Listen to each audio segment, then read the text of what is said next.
को मिलती है, विषमता देखने को मिलती है।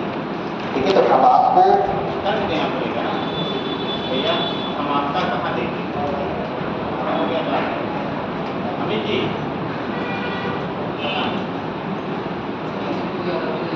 जाने भी इस तरह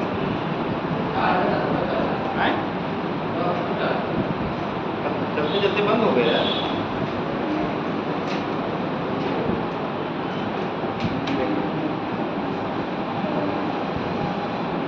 इसका ये पीछे वाला टूट गया है कि निकाल दिए? टीचर सब लगाते हैं।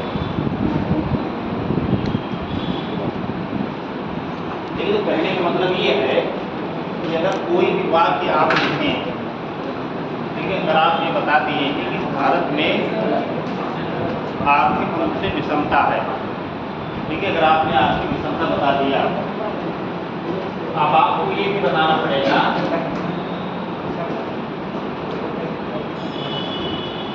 क्षमता है कैसे, कहाँ है, कब हुई, ये भी तो आपको बताना पड़ेगा। तो आपको इसके लिए तथ्यों आंकड़ों का प्रयोग करना पड़ेगा। क्योंकि आप विषमता भारत में दो तरीके की देखने को मिलती है। एक तो वैयक्तिक विषमता जो लोगों के बीच में दिखाई पड़ती है कि किसी को संपत्ति है तो किसी के पास बहुत कम संपत्ति है, जो आप देखते ही वैयक्तिक विषमता। और एक विषमता एक प्रकार की होती है जो राज्यों के स्तर पर प्रादेशिक विषमता, ठीक है, तो उसका जिक्र आप कर सकते हैं। भारत में कई राज्य जो है सामाजिक आर्थिक विकास में बहुत आगे, उदाहरण जैसे महाराष्ट्र, तमिलनाडु, पश्चिम बंगाल, केरल, गोवा, इन राज्यों का आप जिक्र कर सकते हैं वहाँ। जबकि कई राज्यों में सामाजिक आर्थिक विकास के मानकों पर पीछे, जैसे बिहार का उदाहरण, उत्तर प्रदेश, मध्य प्रदेश, राजस्थान, इन सबका उदाहरण देते हैं। तथ्य की जरूरत है, यही तथ्य है अपने आप। दूसरी तरफ आप तमाम ऐसी रिपोर्टें आती हैं जिसमें विषमता दिखाई जाती है कि भारत में कितने परसेंट लोगों के पास में, यानी 1% लोगों के पास में देश की 60-70% संपत्ति, बाकी 99% लोगों के पास में 30-35% संपत्ति।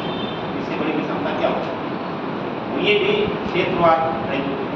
जितने उद्योगपति और अरबपति गुजरात और महाराष्ट्र में हैं, उतने उद्योगपति और अरबपति उत्तर प्रदेश में, बिहार में हैं नहीं, है ना।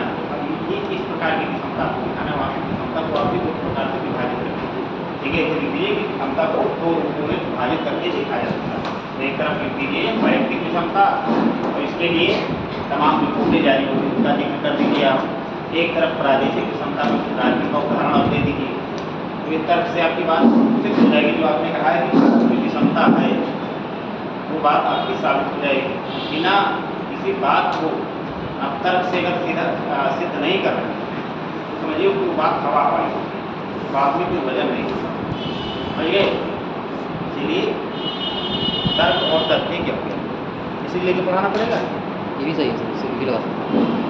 ये सही है ना? हाँ सही है। तो क्या है, देखिए ये दूसरा लगा दिया। अच्छा लगा दिया। हाँ, लगा दिया। सबसे बड़ी समस्या है टालने वाली। आवाज आ रही है इसे? ना लगाए? ना लगाए? वो सुनते हुए मर जाए, बोलते बोलते थक जाए। इसे थोड़ा धीरे बोलते हैं तो तेज सुनाई देता होगा, और इसे हमें भी चिल्लाना पड़ता, माइक बन जाना पड़ता। चलिए कुछ तो आएगी आवाज से, आ रही है। मूल बात यही हम बता रहे थे कि जब आप उत्तर लिखिए, उत्तर में 3 चीज़ें ध्यान रखा कीजिए। एक तो बहुत ज़्यादा लंबा ना लिखिए, कि वाक्य बना लिए 3 लाइन का वाक्य, ठीक है। वाक्य आपका ऐसा होना चाहिए कि उसमें प्रभाव कभी भी, आप आज से नोट कर लीजिए अपने दिमाग में, जो आपकी कापी चेक की जाती है, क्योंकि वो कापी आप इस प्रकार से इतना आकर्षक लिखने का प्रयास करें। अब आकर्षक का मतलब नहीं 50 को पेन पर यूज कर दिए, पेन को कर दिए, अगर पकड़िए तो नहीं आकर्षक। आकर्षक का मतलब उसमें इतनी परवाह होनी चाहिए कि जो चेक करे, ठीक है, उसको कोई एफर्ट ना लगाना पड़े, तभी आपकी कापी पढ़ेगा। अब ऐसे एक कापी है, मैं नाम तो नहीं लूँगा, मैं दिखाता हूँ। उसको बस खुद हमारी इच्छा हुई कि प्यार क्या इसको पढ़ेंगे, इतना जैसे एक कापी मान, अब इसमें इस तरह लिख दिया है, इसमें कोई आपकी कापी पढ़ेगा, आप भले कितने अच्छी बात लिखें, लेकिन इस तरह काफी आपकी नहीं बढ़ जाती। आपकी फोटो चार्ट बना होना चाहिए, तथ्यों का प्रयोग हो आना चाहिए, तमाम रिपोर्टें होनी चाहिए, पत्र के सभी अंग होने चाहिए, भूमिका से लेकर और निष्कर्ष तक की बातें उसमें लिखी होनी चाहिए। ये सारे तथ्य होंगे तभी आपका पत्र कोई पढ़ेगा। और अगर आपने पूरे पेज में केवल एक तरफ से लिख दिया, लेकिन तो वो आदमी कभी कोई पढ़ेगा, क्योंकि आपकी जो काफी यूपीएससी वगैरह में चेक होती है, कौन चेक करता है? अमूमन विश्वविद्यालयों के प्रोफेसर होते हैं और या कुछ भूतपूर्व जो होते हैं अधिकारी भी उसमें शामिल होते हैं, वही लोग चेक करते हैं। इनकी उम्र आप औसतन मानिए कि 60 से तो ऊपर होती है, ठीक है। तो अगर 60 वर्ष से ऊपर किसी आदमी की उम्र है तो दो चीज़ें उनको कामन आप मान लीजिए। पहली चीज़, आँख उसकी कमज़ोर हो चुकी होगी। तो आज के समय में तो हम लोग की भी कमज़ोर हो गई, लेकिन जो पुराने लोग हैं उनके थोड़ा रिटायर होते हुए दिक्कत चल जाती है, ठीक है। तो आँख उनकी कमज़ोर हो जाती है। अब आँख में लिख दिया सरसों की दाने की इतना बड़ा बड़ा अच्छा, और एक तरफ से बिल्कुल छोटी की तरफ हटा दी सारे दूसरों, तो उसको इतना फुर्सत नहीं है कि आपके लिए वो इतना एफर्ट करेगा कि देखेगा भैया कि जूम करके देखेगा, दूरबीन लगा देखेगा कि भैया कहाँ लिखे हैं उत्तर, जो है कैसे लिखे हैं उत्तर, तो वो पढ़ेगा नहीं आपके उत्तर, पढ़ेगा नहीं तो नंबर आपने कितना भी अच्छा लिखा हो वो आपको बेहतर मिलेगा नहीं मिलेगा। दूसरी चीज़ जो होती है कि क्वेश्चन अगर आपका आकर्षक नहीं है तब भी वो एफर्ट नहीं लगाएगा। वो आपने फटाफटा के एकदम से लिख दिया है और कोई न पुनरुच्चार है, न किसी प्रकार के तथ्यों का प्रयोग किया गया है, और वाक्य इतने लंबे लंबे बना दिए गए हैं कि वाक्य पढ़ने में एक आध सांस लेना पड़ रहा है। क्योंकि वाक्य आप छोटे बनाइए लेकिन प्रवाहपूर्ण वाक्य आ जाओ, और सारगर्भित हो। सारगर्भित का मतलब कि छोटे वाक्य हों और गंभीर शब्दों का प्रयोग उसमें होना चाहिए। लेकिन नहीं कि जैसे आम बोलचाल भाषा में हम आप बात करते हैं उस तरीके में नहीं होना चाहिए। भाषा शैली वही होगी लेकिन उसमें प्रवाह होना चाहिए कि अगर एक बार कोई आदमी पढ़ना शुरू करे तो उसको हर लाइन पे लगे कि हाँ आगे कोई अच्छी बात लिखी है, हर लाइन पे हर शब्द पे लगे कि हाँ यार आगे कुछ अच्छी बात बताने वाला है। बताते बताते आप बीच बीच में बता जाएँ, ठीक है, लास्ट तक पहुँच जाए, यही इसी वो के भी बताने वाला है, ठीक है। यानी उसमें एक तरह का आकर्षण होना चाहिए। जैसे कई फिल्में होती हैं तो पता ही नहीं चलता है कि यार अच्छा ठीक अब आएगा, अब सबसे अच्छी स्टोरी आई, अब आ रही है, अब आ रही है, तब तक खत्म हो गया। आप लोग करते क्या? आप लोग करते हैं कि जो प्रश्न पूछा जाता है, लेकिन वो आप लोग भी सोचते हैं कि वो स्तरीय ज्ञान है, किताबों में हम पढ़ते हैं, वही डायरेक्ट हम लिख देंगे तो खुश हो जाएगा कि लड़का बहुत पढ़ा लिखा है। आप ये जान लीजिए कि जितने भी प्रश्न आप लिखेंगे इस दुनिया की भी आज तक कोई किताब बनी नहीं है कि उसमें वो छपा होगा, समझे। और ना किताबी ज्ञान की इतनी ज़्यादा नहीं। किताबी ज्ञान तो केवल आपको एक आधार प्रदान करता है कि आप कोई गलत चीज़ ना उसमें शामिल करें, आप ये डिसीजन ले सकें कि कौन सी बात सही है, कौन सी बात गलत है। इसके अलावा किताबी ज्ञान और किसी काम का नहीं। बाकी जितने भी प्रश्न आपके लिखे जाएंगे तो वो आपकी मौलिक भाषा में लिखे जाएंगे, कोई ऐसा तथ्य का प्रयोग नहीं किया जाएगा कि जिससे ये लगे कि किताबी ज्ञान, ये लगे कि हाँ मौलिक रूप से बच्चे ने अपने मन से एक ही चीज लिखा। तो ये इन सब बातों का ध्यान रखिए। आप लोग लेखन शैली निरंतर करिए, खूब लिखिए, जितने लिखेंगे उतने आप समझिए कि अपने लक्ष्य के निकट चले जाते जाएंगे।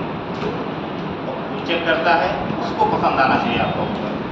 आप भले कितना खराब लिखें, अगर आकर्षक होगा तो पढ़ लेगा, अगर पढ़ लिया कुछ ना कुछ चीज़ तो उसमें समझ में आ ही जाएगी। अब आप लोग क्या करते हैं, जैसे आपको पूछा जाता है भारत में भ्रष्टाचार के प्रमुख कारण कौन कौन से, भ्रष्टाचार निवारण के लिए क्या प्रावधान किए जाने चाहिए और पूर्व में कौन से प्रावधान हैं। अगर इस तरीके के प्रश्न आपका आ गया तो अब आप क्या करते हैं, आपको इसमें एक लाइन में बता देता हूँ। भ्रष्टाचार की परिभाषा एक लाइन से ज़्यादा होनी ही नहीं चाहिए, इतनी सार्वजनिक भाषा होनी चाहिए। किसी भी प्रकार से विधि के विरुद्ध अर्जित की गई रकम, विधि के विरुद्ध का मतलब ये हो गया कि भाई नियम नहीं है उस तरह पैसा कमाना है, क्योंकि विधि के विरुद्ध अर्जित की गई सभी संपत्तियां भ्रष्टाचार की श्रेणी में शामिल की जाती हैं। बस हो गया। भारत में भ्रष्टाचार के कई कारण देखने में आते हैं, जिनका विवरण निम्नलिखित है। अब आप एक एक लाइन करके विवरण आप बताते जाइए कौन कौन से कारण भ्रष्टाचार के हैं। ठीक है, हमने कम 7, 8, 10 कारण आप गिना लीजिए। ठीक है, एक एक लाइन में, ये नहीं कि आप लोग बिंदुवार लिखते भी हैं तो बिंदुवार में पता लगता है 50 शब्द में एक ही बिंदु लिख देते हैं। एक लाइन 2 लाइन से ज़्यादा आपका बिंदु ये नहीं होना चाहिए। ठीक है, वो समझ जाएंगे। तो आप लोग क्या करते हैं, आप लोग ये मान के चलते हैं कि अरे यार अगर हम नहीं बताएंगे कि भ्रष्टाचार क्या है पूरा डिटेल में तो वो जान नहीं पाएगा कि भ्रष्टाचार क्या है। आपसे केवल ये वो जानना चाह रहा है कि भ्रष्टाचार के कारण क्या है, निवारण आपके हिसाब से क्या किया जा सकता है।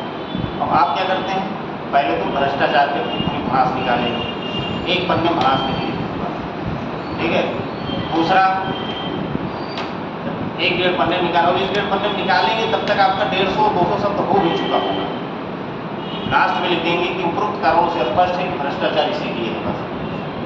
और अगर बहुत ज़्यादा अच्छे भी हैं तो थोड़ा सा लिख देंगे कि हाँ ये कारण भी देखे जा सकते हैं। अब वो आपका प्रश्न आपका पोथी क्यों पढ़ेगा भाई, वो भ्रष्टाचार बहुत बार पढ़ा, बहुत बार देखा, जिया भी उस भ्रष्टाचार में। ठीक है, तो उसको आप काहे ज्ञान बता रहे हो कि भ्रष्टाचार जो है ये होता है। उसको आपका ज्ञान हो जाना कि आप मौलिक रूप से भ्रष्टाचार क्या है इसको कितना समझ पा रहे हैं और इसको दूर करने के लिए कभी आप दिमाग में अपने सोचे हैं कि नहीं सोचे। इसलिए कहते हैं कि यूपीएससी का एग्जाम पढ़ने से ज़्यादा सोचने पे आता है। किसी टॉपिक को आप पढ़िए तो उसको चिंतन कीजिए, यदि हाँ ये टॉपिक पढ़ें तो ये टॉपिक कैसे गवर्नेंस से संबंधित हो सकता है। मान लीजिए आपने ताजमहल के बारे में को पढ़ा, यह शाहजहाँ ने बनवाया है, अपनी प्रेमिका की याद में बनवाया है, ये बनवाया वो बनवाया, इसमें द्वार हैं, इस राज्य में स्थित है, इस जिले में स्थित है, तो पढ़ ली।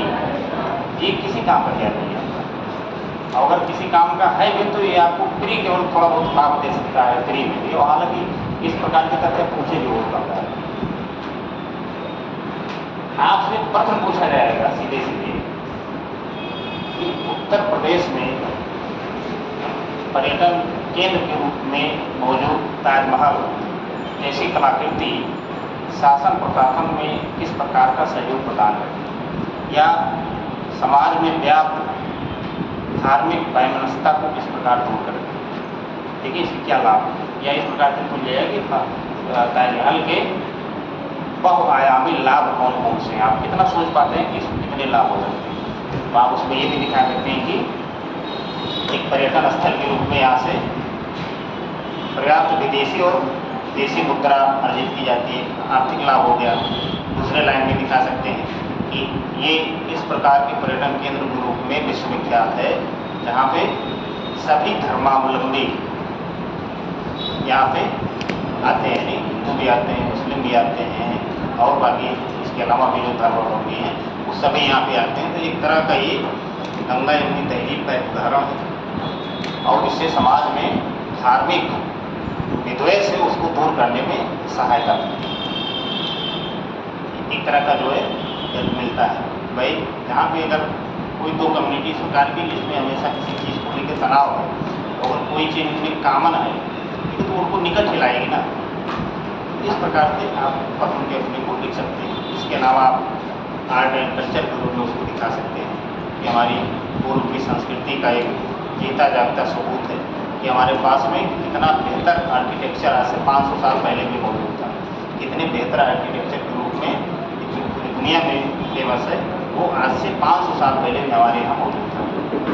इसके रूप में उसके लाभ को आप दिखा सकते हैं। इस प्रकार के बिंदु आपको निचोड़ने ढूंढने, समझ रहे हैं आप करते क्या, सीधे सीधे अगर पूछा गया इस प्रकार का पढ़ो तो पहले ताजमहल के बारे में 2 पन्ना बताएंगे। ताजमहल में कितने गेट हैं, कितने क्या है, किसी क्या लेना देना। हम लोग ये जब भी काफ़ी चेक करने जाते हैं विश्वविद्यालयों में, सबसे बेहतर नंबर उसी बच्चे को मिलता है जिस बच्चे की कापी में तो साफ सफाई से लिखा है, और दूसरी चीज़ उस बच्चे ने हेडिंग वगैरह डाल दी है बढ़िया से, हेडिंग वगैरह डाल दिया तो उसमें ज़्यादा हमको दिक्कत नहीं। अब कई बच्चे तो इस प्रकार से लिख देते हैं कि 7 प्रश्न के ऊपर एक लिख दिए और प्रश्न नंबर तक नहीं डालते। तो इतना लिखते हैं उत्तर नंबर, और आगे नंबर लिखेंगे, उत्तर नंबर लिखेंगे, उत्तर ना अदमा बा ऐसे करके नंबर पूरा लिखेंगे और उसके बाद नंबर नहीं डालेंगे। अब इतना छोटा सा लिखेंगे उसमें ढूंढना पड़ेगा कि इस उत्तर की कौन सी हेडिंग है और प्रश्न नंबर कौन सा है।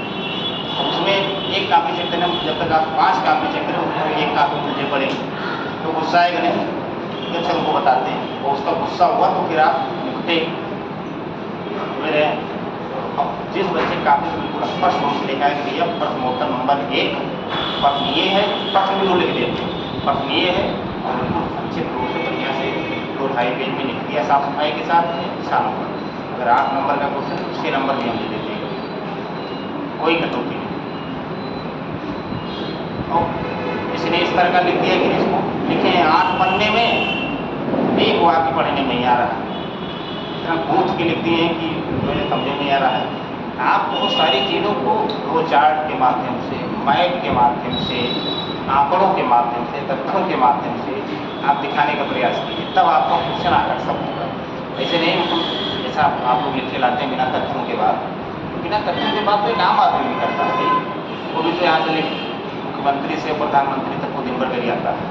फिर उनसे पूछ लो कि भाई चलो ठीक है, वर्तमान है सरकार की जिसको आप गरिया रहे हैं या जिसकी आप बहुत तारीफ कर रहे हैं, उसकी 2-3 अच्छे काम, 2-3 बुरे काम आप बताइए, या कोई 2-3 योजना ऐसी बताइए जो बहुत सफल रही है, तो 2-3 योजना इस प्रकार की बताइए जो बहुत विफल हुई, पूर्णतः विफल हुई। ऐसे प्रश्न आपकी इंटरव्यू में आपको सामना करना पड़ेगा। बताएंगे कि चलिए बताइए मोदी सरकार की कोई 3 ऐसी योजनाएं का नाम बताइए जो विफल हो गई। अब आप योजना को खूब रटे हैं, 3-4 योजना आपको याद है, लेकिन किसी योजना के नेचर में आप नहीं गए कि वो कितनी सफल है कितनी विफल है, तो निपट जाएंगे उनकी। अगर आप पता लगे कि हाँ सर ये योजना विफल तो नहीं कह सकते हैं, लेकिन ये अपने लक्ष्यों को प्राप्त करने में उतना सफल नहीं हो पाए जितना अपनी इच्छा थी, तो समझ जाएगा कि ये जो पढ़ा नहीं इसने चिंतन भी किया है, इसने चीज़ों को सोचा भी है कि किस प्रकार से चीज़ें चलाएं। आना तो लास्ट में आपके व्यवहारिक ज्ञान ही काम है, ए स्क्वायर प्लस बी स्क्वायर इनको नहीं आना है काम, जैसे तो केवल आपके एक मानसिक विकास का एक जरिया है, ये भी जरूरी है। ऐसा नहीं कि ये बेकार बातें हैं।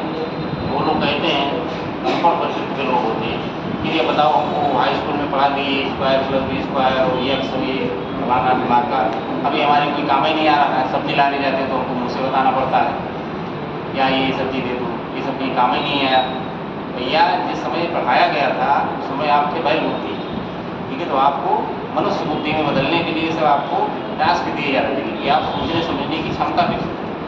तो मैथमेटिक्स आप पढ़ते हैं तो एक सवाल आपके सामने टास्क दिया था कि हाँ भाई ये चीज़ें आपके सामने टास्क हैं और इसको आप सॉल्व कीजिए।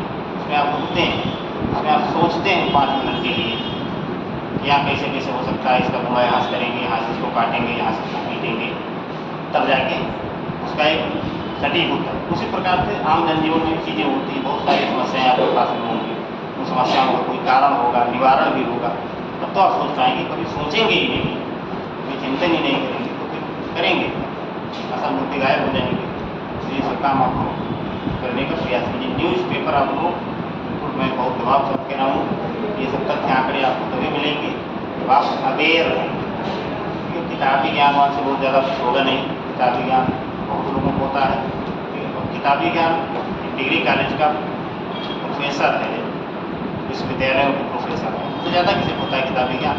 दिन भर में साल भर में 5 बार वही टॉपिक पढ़ाते हैं, उससे ज़्यादा किसी का जाएगा उस टॉपिक के बारे में ज्ञान, वो काहे नहीं है भाई। वहाँ ज्ञान आपको पढ़ाना नहीं है लोगों को कि भाई कि आपको जो है कोई चीज़ पढ़ाना है कि यहाँ जाओ सबको पढ़ाते हैं, वहाँ आपको रियल समस्याओं का सामना करना है, व्यवहारिक समस्याएँ, और उसमें आपको त्वरित डिसीजन लेना है, रैपिड एक्शन लेना है।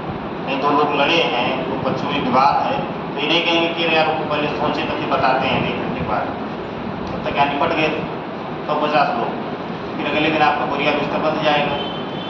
क्योंकि आपको त्वरित डिसीजन लेना, त्वरित डिसीजन कब आप ले पाएंगे जब आप चीज़ों के बारे में सोचेंगे, समझेंगे, उसके तमाम पहलुओं के बारे में। इसीलिए यूपीएससी के क्वेश्चन होते हैं प्री में भी और मेन्स में, उसमें केवल कोर सब्जेक्ट से प्रश्न बनाए जाते हैं। कोर सब्जेक्ट क्या होते हैं? जैसे भूगोल है, भूगोल में अमूल प्रश्न वही बनाए जाते हैं जो पर्यावरणीय चुनौतियाँ उत्पन्न करते हैं। एक तो पर्यावरण,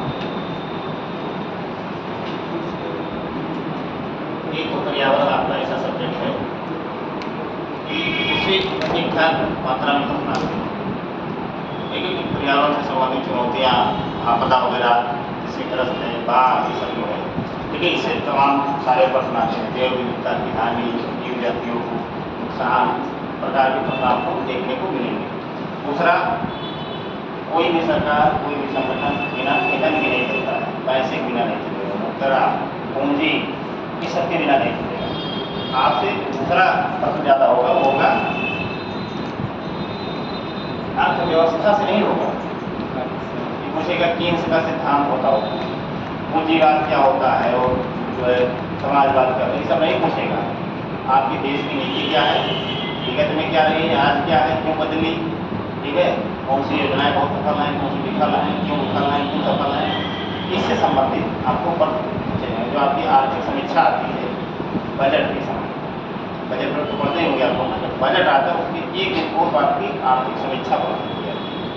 आर्थिक समीक्षा वो दस्तावेज होता है कि जिसमें सरकार के अगले वर्ष को क्या करने वाली है, अगले वर्ष में हमारी नीति क्या क्या है, किन किन मुद्दों को लेके, पिछले वर्ष में हमने क्या किया, पिछले वर्ष हमने जो पैसा आपको बजट के माध्यम से मिला था, ठीक है, वो उसमें हमने क्या क्या किया और कितना कितना खर्चा किया, ये सबका ब्यौरा होता है। यदि आर्थिक समीक्षा जो होती है उसमें 2-3 सालों का पूरा एक ब्यौरा होता है सरकार की नीति की उपलब्ध होता है, ठीक है। तो वहाँ से प्रश्न आपको बनाए जाएंगे। तो अर्थव्यवस्था में आपकी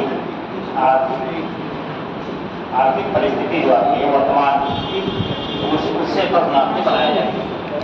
और कहीं से कहीं प्रश्न नहीं बनेंगे, उनको नहीं मतलब है कि अकबर का जन्म कहाँ हुआ था, कब हुआ था, उनको अकबर के प्रशासन से नहीं पता। अकबर के समय में भारत में ऐसी कौन सी नीति थी कि अकबर को प्रशासन के क्षेत्र में ज़्यादा लाभ होता था, ज़्यादा लोगों का उन्होंने कल्याण किया। अशोक, उत्तर पीरियड में अगर अशोक हैं, ठीक है, तो किस पीरियड में थे, उत्तर की मौज में थे ना, अगर इस पीरियड में थे तो महान कहा जाता है। तो इस कारणों से महान कहा जाता है, उन्होंने कौन कौन से कल्याणकारी काम किए थे, ठीक है, जिससे आज के प्रशासन को सीख लेनी चाहिए। तो प्रश्न बनाएगा तो वहीं से बनाएगा। तो तीसरा जो आपका है, इस सभी विषय में लागू होगा गवर्नेंस, जिसको हम लोग बोल रहे हैं। ये 3 जो इसमें हैं ये और विषय होते हैं। अगर गवर्नेंस में ये चुनौतियाँ आ रही है, अगर इनको सीखने लायक है तो उससे प्रश्न बनाएंगे। अर्थव्यवस्था से प्रश्न आपके यहाँ बनाए जाएंगे। पर्यावरण से संबंधित जो प्रश्न बनेंगे वो भूगोल और इस सबसे जो पर्यावरणीय चुनौतियाँ उससे संबंधित प्रश्न आपके फ्री में बनाए जाएंगे। तो सबसे ज़्यादा आपको इन चीज़ों को पढ़ना होगा। ये तीनों चीज़ें किससे जुड़ी हुई हैं, तीनों चीज़ें जुड़ी हुई हैं किससे, करंट अफेयर्स। अगर करंट आप नहीं पढ़ रहे हैं, न्यूज़ पेपर नहीं पढ़ रहे हैं, तो आप समझिए कि बहुत सारी चीज़ें आपको छूट जाएंगी, ठीक है। छूट जाएंगी कि नहीं जाएंगी, आपको किताबी ज्ञान बहुत हो जाएगा, किताबी ज्ञान बहुत ज़्यादा हो जाएगा, तो उनको फ्री कर देंगे। हमारे साथ के तमाम ऐसे लोग रहेगा, तमाम लोग इससे जुड़े हैं, उसके आदमी जो इतना ज्ञानवान है कि कहने वाली बात नहीं है कि जो है गुमान में कह रहे हैं कि नहीं हमें लोग पढ़ें बाकी जवान पढ़ रहे हैं, उसको अन्यथा नहीं लीजिएगा। मतलब किसी भी टॉपिक को आप दे दीजिए, इतिहास गूगल खोल के रख देंगे तुरंत, कोई भी टॉपिक आप ले आएंगे। छोटी इसे कुछ बहुत फेमस किताब है उसका तो पेज नंबर तक बता देंगे कि इस पेज पे ये चीज़ लिखी हुई, जाओ देखो पढ़ो उसको, ध्यान दो, उसमें पूरा बता देंगे। लेकिन सिलेक्शन नहीं होगा। सिलेक्शन क्या, फ्री निकालने में बड़ी चुनौती होती है। फ्री निकलता भी था तो 1-2 नंबर से निकलता था, इसलिए ज्ञान बहुत ज़्यादा होगा। अधिकारी बनने के लिए अगर सबसे कम किसी चीज़ की जरूरत है तो ज्ञान की। ज्ञान आपके बहुत ज़्यादा नहीं होना चाहिए, ज़्यादा ज्ञान हो गया उस दिन आप टीचर बनेंगे बढ़ेंगे, प्रशासक नहीं अच्छे हो सकते। प्रशासक की सबसे पहली क्वालिटी है डिसीजन मेकिंग। डिसीजन मेकिंग आपकी तभी अच्छी होगी जब आप किसी टॉपिक के बारे में सोचे होंगे, समझे होंगे। क्या सोचे समझे होंगे, उसके अच्छे और बुरे आयाम के बारे में सोचे होंगे, सोच विकसित करे होंगे। प्रश्न उत्तर लिखने में क्या सोचने तो पड़ता है, जब आपके सामने प्रश्न होता है तो सबसे पहले होता है शुरू कहाँ से करें। अब इसी चक्कर में शुरू करें कहाँ के चक्कर में, पहला शब्द क्या लिखें, पहले जो दिमाग में रहता है कि अरे यार कहीं गुरु जी पढ़े तो क्या सोचेंगे हमारे बारे। पहला तो ये डर, जब ये कुछ लिख दिए देखो इसमें जगाओ भाई सो रही है, क्या हो गया, कथा चल रही है, तुम जवाब सो रही हो, आदर क्यों हम लोग यहाँ कथा चला रहे हैं, ठीक है। तो इसलिए आपको टाइम भी बहुत ज़्यादा लगता है। आप एक एक चीज़ ढूंढ के इस प्रकार का नगीना ढूंढते हैं कि लिखें कि क्वेश्चन हमारा बढ़िया हो जाए, तो गड़बड़ा जाता है। एक लाइन में देख के समझ में आएगा कि कहीं से नकल करके लिखा गया है कि मौलिक लिखा गया है। जो अनुभवी होगा वो तुरंत बता देगा कि जितनी कापी हमारे पास है, मैंने तुरंत लिख भी दिया हूँ उसमें, जैसे इसका भाई नकल तो बची है, मौलिक लिखने का प्रयास। आप इंटरनेट पे सर्च करेंगे, कहीं किसी किताब का आप नकल करेंगे, नोट्स का नकल करेंगे, तो वो तुरंत पहली लाइन से लग जाएगा कि हाँ बच्चे ने जो अपने भाषा में लिखा जाता है उसको उसका प्रवाह ही अलग होता है।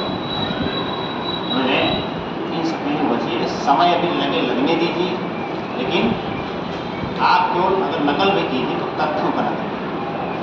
जैसे आपको कुछ आंकड़ा नहीं याद आ रहा है कि अच्छा लैंगिक समानता या लैंगिक असमानता सूचकांक में भारत का कौन सा स्थान है, आंकड़ा होना या होना बहुत बड़ी समस्या नहीं है, बहुत ज़्यादा आपसे आंकड़े की अपेक्षा भी नहीं होती, लेकिन आपको गंभीरता आने के लिए आंकड़े के लिए मांगा जाता है। अब मान लो कि लैंगिक असमानता सूचकांक है, उसमें भारत का 120वां स्थान है, जो भी हो देख लीजिएगा इसी के आसपास होगा। तो आपको नहीं याद आ रहा है उत्तर लिखते समय, तो आप वहाँ पे लिख भी सकते हैं, आपको बनाना आना चाहिए। भारत का लैंगिक असमानता सूचकांक में जो नंबर है वो 100 देशों के से नीचे, इस तरह आप लिख सकते हैं। भारत का लैंगिक समानता सूचकांक में स्थान 100 देशों से भी नीचे, इस प्रकार के। तो उसको मैसेज चला जाएगा कि हाँ भाई ठीक है 100 देशों से ऊपर है, तो 100 इसी के बीच में रैंक होगी। जो अगर नहीं याद है, अगर आप याद करके लिखना है तो आप नोट के नेट पर सर्च करके लिख लीजिए, उससे कोई समस्या नहीं। लेकिन अगर आप मौलिक लिख नहीं रहे हैं, सीधे किताबी बात छाप दे रहे हैं, तो बेकार हो जाएगा। 4-5 कापी हमारे पास इस प्रकार की जो बच्चे अपने मन से लिख रहे हैं उनको लग जाता है। हालांकि उसमें भी तथ्यों की कमी रहती है, धीरे धीरे वो भी सुधार होगा। ऐसा नहीं कि ये सारी बातें मैं बता रहा हूँ कि कल से आप लोग जैसा मैं चाह रहा हूँ उसे लिखेंगे। अभी धीरे धीरे आपको सुधार करने का मैं रास्ता बता रहा हूँ, ठीक है। कि आप धीरे धीरे अगर एक एक चीज़ों पर काम करेंगे, देखिए तो धीरे धीरे सुधर जाएगा। कुछ बच्चे ऐसे हैं कि जो ग्रामेटिकल मिस्टेक बहुत करते हैं, ठीक है, कहीं पर बिंदी उंदी रखते नहीं है, इसका भी बहुत इम्पैक्ट होता है। होता है आपकी काफ़ी किसी हिंदी के प्रोफेसर के हाथ लग जाए चेक करने के दौरान।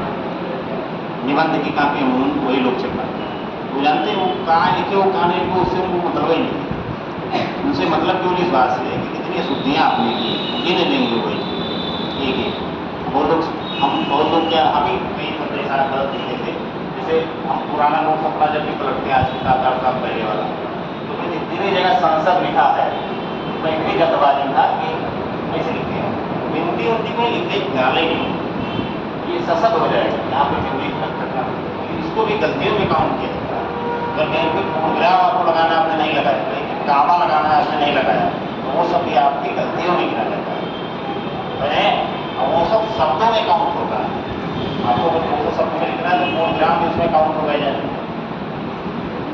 लेकिन वो भी कोई अर्थ दे रहा है ना, जो भी कोई भी ऐसा माइंड जो अर्थ प्रदान करे है नहीं भी एक शब्द है नहीं लिखेंगे तो आपका वाक्य अधूरा रह जाएगा। वो सब शब्द उन शब्द का कहाँ प्रयोग करना है, ग्रामेटिकल मिस्टेक आपसे ना हो, मौलिक को लिखने का प्रयास कीजिए। पहले जो प्रश्न पूछा जाए वो वही लिखिए, ना पूछा जाए वो बिल्कुल भी मत लिखिए, गलती से वो बहुत खतरनाक स्थिति हो जाती है। जो नहीं पूछा गया वो पूरा पेज में वही लिख दी, लास्ट में लिख दी कि उसको कारणों से स्पष्ट है कि यहाँ भी ये प्रश्न है वो उत्तर दे नीचे, ठीक है। ऐसा भी कहीं लोग काफी अधिक नहीं, ठीक है। इसलिए जो पूछा जाए इस बात का हमेशा ध्यान रखें, जो पूछा जाए जो नहीं लिखिए, और अन्यथा इधर उधर की बातें बिल्कुल नहीं रखें। चलिए हम लोग आते हैं पश्चिमी घाट पर्वतमाला। पश्चिमी घाट पर्वतमाला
दिख जाएगा पीछे तक है, पीछे तक दिख जाएगा। तो बना तो बीच में बहुत सारे तथ्य डालते चलेंगे, जैसे जैसे लिखते चलेंगे जैसे उसे उन सारे तथ्यों का जिक्र करते हुए आगे बढ़ेंगे।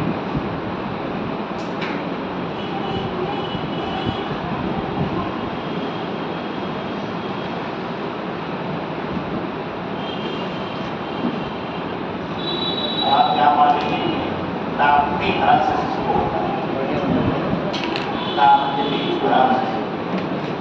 इसका विस्तार कहाँ तक है? कन्याकुमारी तक।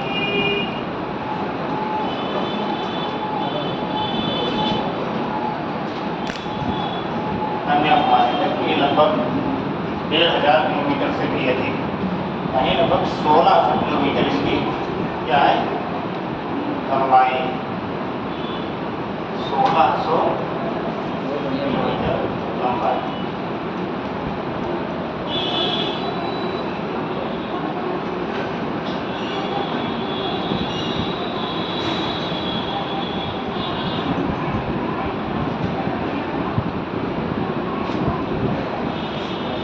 हाँ, हर स्कूल कॉलेज के सामने 2-4 लोग सोलन बेचते हुए दिख रहे हैं, माइक लगा के। हाँ, अभी तो ये आ गया बिना बैटरी वाला ई रिक्शा। ये सबसे ज़्यादा समस्या शहर में ये क्रिएट करता है, जाम लगता है तो उसी को जब लगता है। दो ई रिक्शा चलेंगे तो दोनों एक साथ चलेंगे, और क्योंकि इनकी स्पीड औसतन कम होती है तो जहाँ जाते हैं तो पूरा जाम लगा देते हैं एकदम से।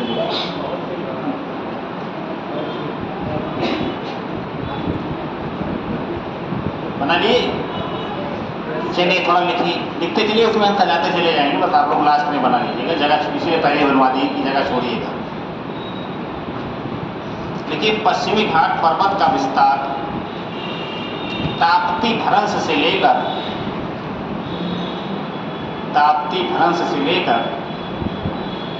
कन्याकुमारी तक लगभग 1600 किलोमीटर की लंबाई में है। फिर से बोलते हैं, पश्चिमी घाट पर्वतमाला का विस्तार ताप्ती भ्रंश से लेकर कन्याकुमारी तक लगभग 1600 किलोमीटर की लंबाई में है।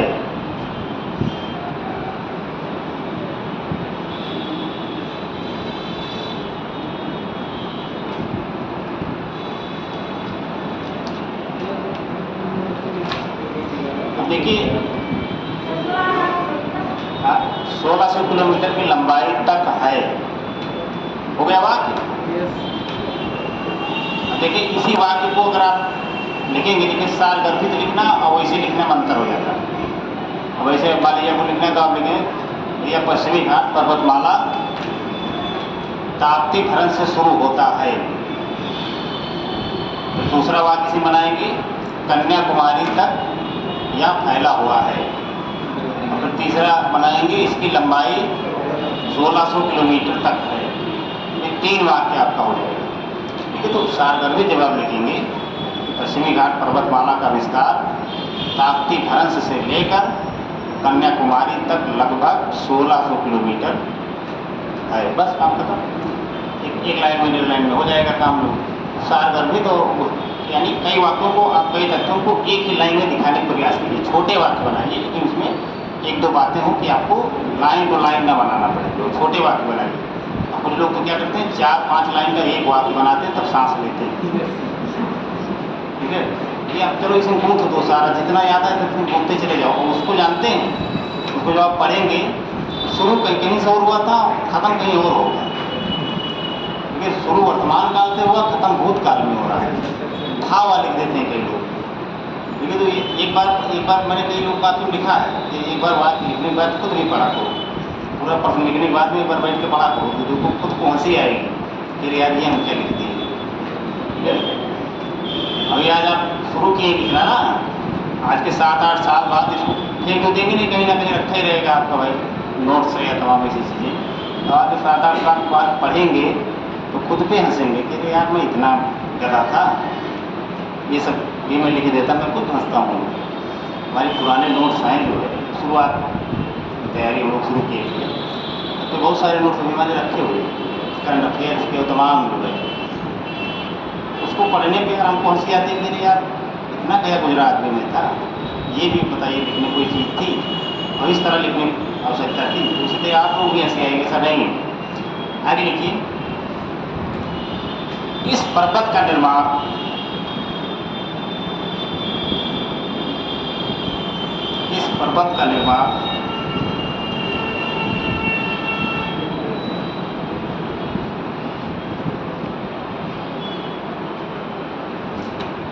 हिमालय के निर्माण क्रम में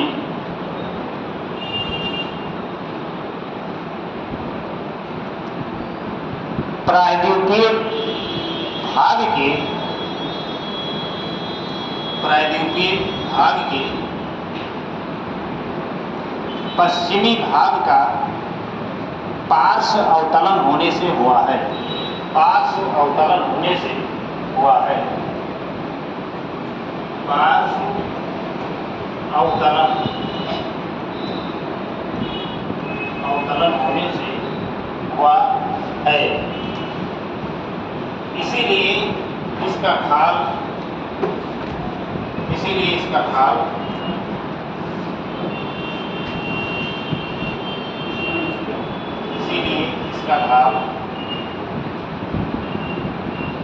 उत्तर पश्चिम से दक्षिण पूर्व की ओर है। उत्तर पश्चिम से दक्षिण पूर्व की ओर है।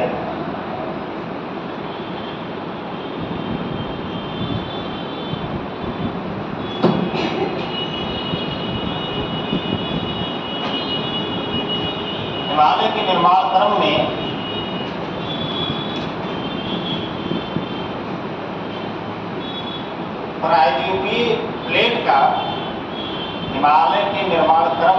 प्रायद्वीपीय प्लेट का भी उत्तर पश्चिम से दक्षिण पूर्व की ओर झुकाव हुआ। उत्तर पश्चिम से दक्षिण पूर्व की ओर झुकाव हुआ। दक्षिण पश्चिम की ओर झुकाव हुआ, जिससे इस पर्वत श्रेणी के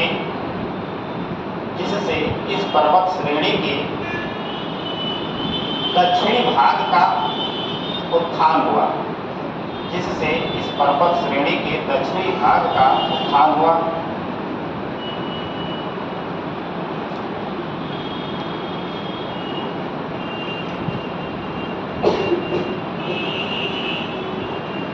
इसीलिए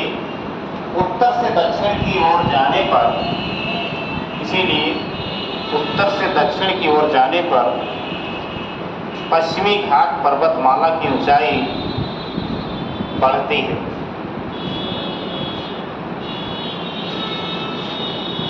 इसीलिए उत्तर से दक्षिण की ओर जाने पर पश्चिमी घाट पर्वतमाला की ऊंचाई बढ़ती है।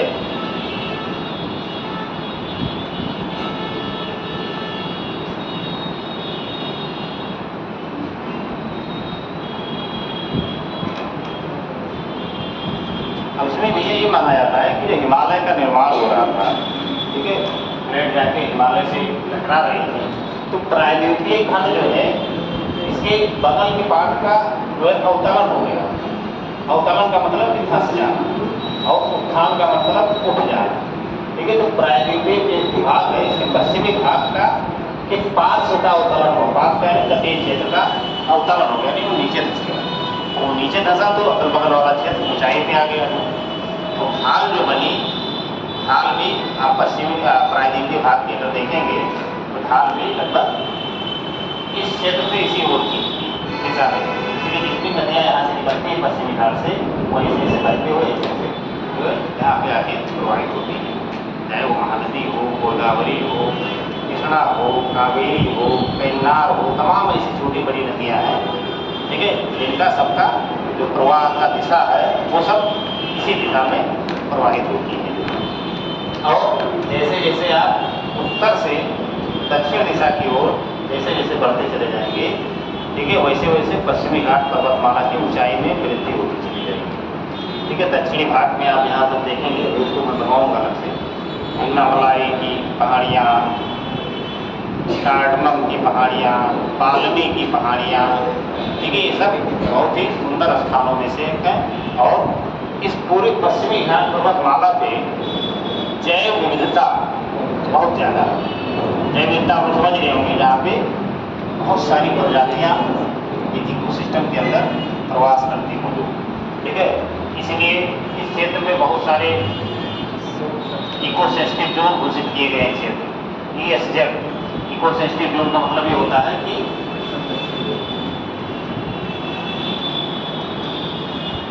यानी कोई ऐसा क्षेत्र जो जिसकी परिस्थिति को निकट भविष्य में खतरा होने वाला है, कि वहाँ पे मानवीय गतिविधियाँ ज़्यादा हो रही है तो उसको खतरा होने वाला है, तो उसको सरकार ऐसा घोषित कर देती है कि भैया इस क्षेत्र में कुछ काम आप नहीं कर सकते, घर नहीं बना सकते, लेकिन नहीं जाकर 50 मंजिला बिल्डिंग के बना दिए, जो खनन का कार्य नहीं कर सकते, शिकार नहीं कर सकते हैं जंगली जीवों का। इस प्रकार के कई काम होते हैं कि जो वहाँ पे रोक दिए जाते हैं।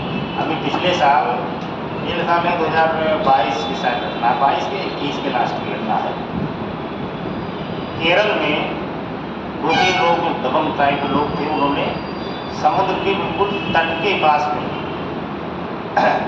माना कि तट से 500 मीटर की दूरी तक आप कोई भी निर्माण का काम नहीं करेंगे, और सरकारी काम ही होगा जो होगा, सरकार अपने हिसाब से जो करेगी वो करेगी, बाकी आप कोई प्राइवेट बिल्डिंग नहीं बना सकते।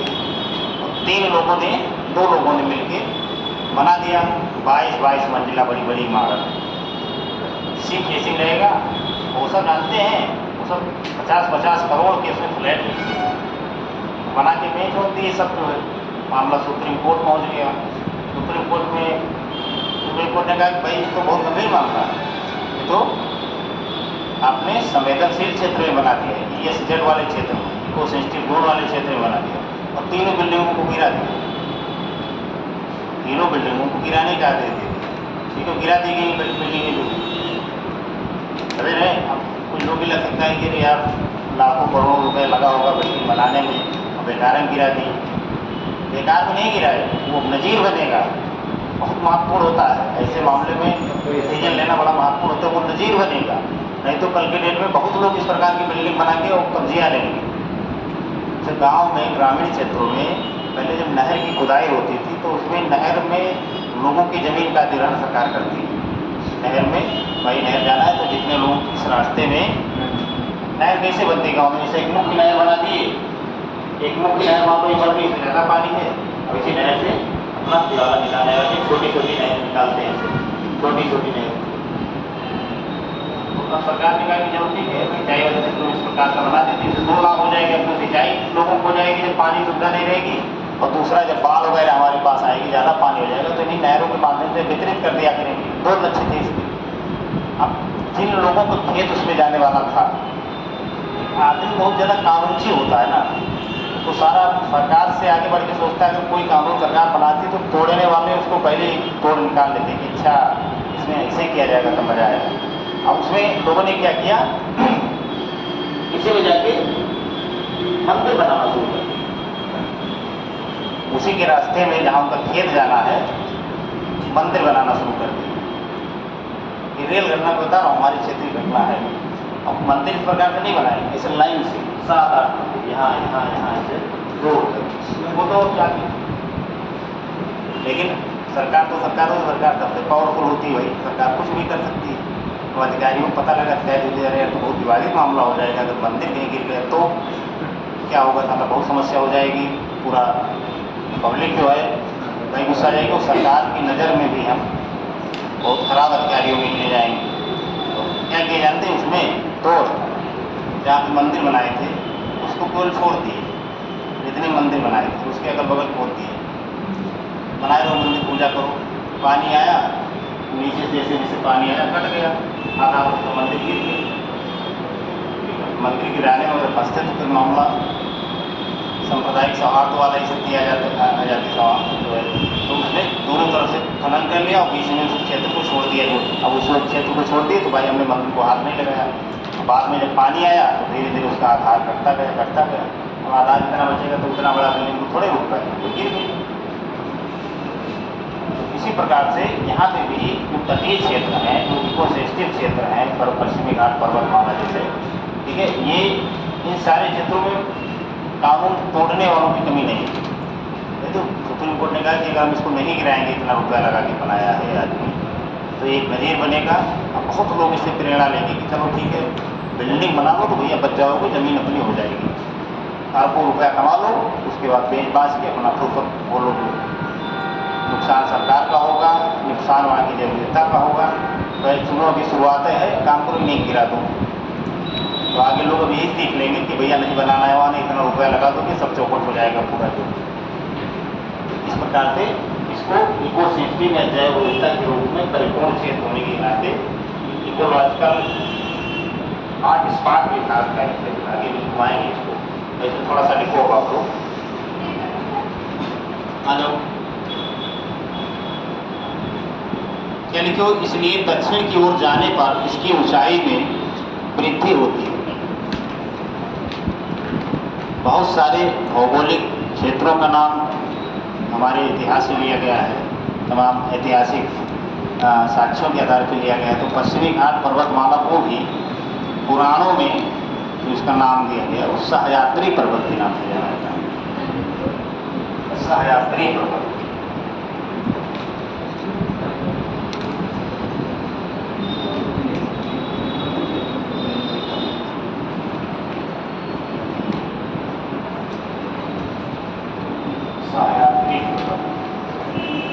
तो इसलिए किताबों में भी आपको सहयात्री पर्वत कहीं देखने को मिलेगा, लेकिन पश्चिमी घाट पर्वतमाला इसका चर्चित नाम है। तो अब लिखो, पैराग्राफ चेंज कर लो, लिखो पुराणों में इसे सहयात्री पर्वत कहा गया है।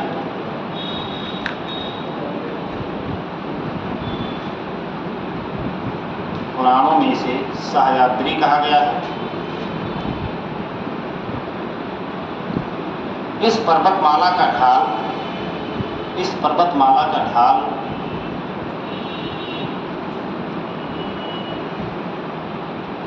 पूर्व की तुलना में पश्चिमी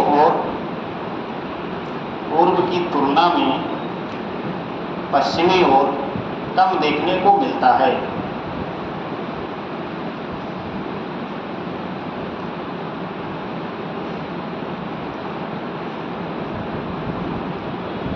यानी जो अरब सागर वाला क्षेत्र है, यानी अरब सागर की तरफ से आप देखेंगे, ठीक है, तो पानी की गहराई ज़्यादा मिलेगी। और अगर आप पूर्व क्षेत्र की ओर देखेंगे, प्रायद्वीप के अन्य भागों की ओर, तो वहाँ पे इसका ढाल बहुत ज़्यादा नहीं है। जैसे इस प्रकार का ढाल है, जैसे मान लो ये एक तरफ किस तरह ढाल है, एक तरफ खड़ा है, इधर का ढाल ज़्यादा होने से लाभ ये मिल जाता है हमको, यहाँ पे बंदरगाह वगैरह भारी मात्रा में पाए जाते हैं और जहाज़ों के संचालन में कोई समस्या नहीं होती है, गहराई पर्याप्त होती है। और इधर की तरफ हल्का ढाल, इधर की तरफ जितनी भी नदियाँ यहाँ से निकलती हैं वो सब इधर की तरफ प्रवाहित होते चली जाती हैं जो, ठीक है। तो आपको ये भी ध्यान रखना है कि उत्तर से दक्षिण की ओर आने पर इसकी ऊंचाई में वृद्धि होती है, पहला तथ्य। इसी प्रकार के कथन आपके एग्जाम में प्री वगैरह बनाए जाते हैं कि पश्चिमी घाट पर्वतमाला के बारे में निम्न कथनों पर विचार कीजिए। पहला कथन देगा कि इसमें उत्तर से दक्षिण दिशा की ओर जाने पर इसकी ऊंचाई में उत्तरोत्तर वृद्धि होती है। इसे शब्द बनाएंगे कि आप लोग सुने ही नहीं होंगे शब्द। उसके बाद ये भी बनाएगा कि इसमें पश्चिम की तुलना में पूर्व में ढाल में कमी देखने को मिलती है। इसी को पलट देगा कि इसमें पूर्व की तुलना में पश्चिमी ढाल ज़्यादा देखने को मिलता है या कम देखने को मिलता है। गलत सही जैसा भी उसको बनाना होगा वो इस प्रकार का बना देगा। अब आप पूछेंगे भगवान ये प्रश्न कहाँ से आ गया, तो ढाल वाला कहाँ कब नापने गए थे, ठीक है। तो ऐसे प्रश्न आपको देखने को मिलेंगे। तो सारे तथ्यों को, ये सब आपके तथ्य ही है, इन सबको या इस कॉन्सेप्ट को आपको समझ लेना है कि वहाँ पे कैसी संरचना है, किधर ढाल है, कहाँ नदियाँ प्रवाहित होती हैं। इन सारे तथ्यों को एक एक करके आपको देखते चले जाना है। तो आप जब अगर आपको ये तथ्य क्लियर है तो आप वहाँ पे स्पष्ट रूप से चीज़ लगा पाएंगे कि हाँ भाई ढाल किधर की ओर है कि नहीं है, और उस कथन को आप सही या गलत सिद्ध कर ले जाएंगे। अगर नहीं क्लियर है तो फिर क्या हो जाएगा, मोबाइल बैठे रहेंगे और क्या, अपने घर चले आएंगे गला दुला लगा के लोग। चलिए आगे देखिए, स्थानीय संरचनात्मक विशेषताओं तथा उच्चावच के आधार पर स्थानीय संरचनात्मक विशेषताओं एवं उच्चावच के आधार पर सह्याद्री पर्वत को तीन भाग, सह्याद्री मतलब पश्चिमी घाट पर्वतमाला, ठीक है, तीन भागों में बांटा गया है। तीन भागों में बांटा गया है। हाँ? एक बार बोलते हैं, संरचनात्मक विशेषताओं एवं क्या बोले, उच्चावच के आधार पर इसे तीन भागों में बांटा गया है। पहला उत्तरी सह्याद्री, उत्तरी सह्याद्री,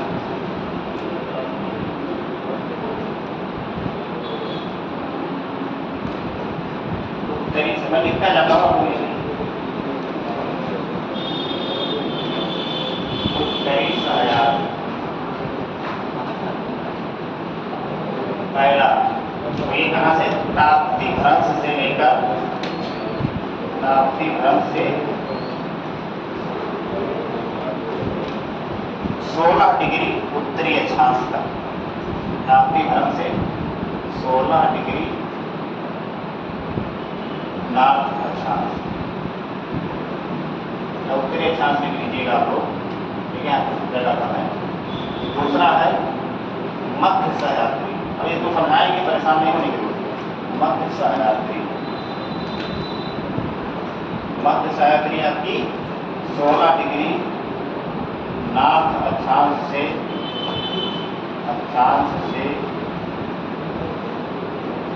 ये आपकी हो जाएगी 11 डिग्री नॉर्थ अक्षांश तक, 11 डिग्री। हाँ, और तीसरा है निम्न सह्याद्री,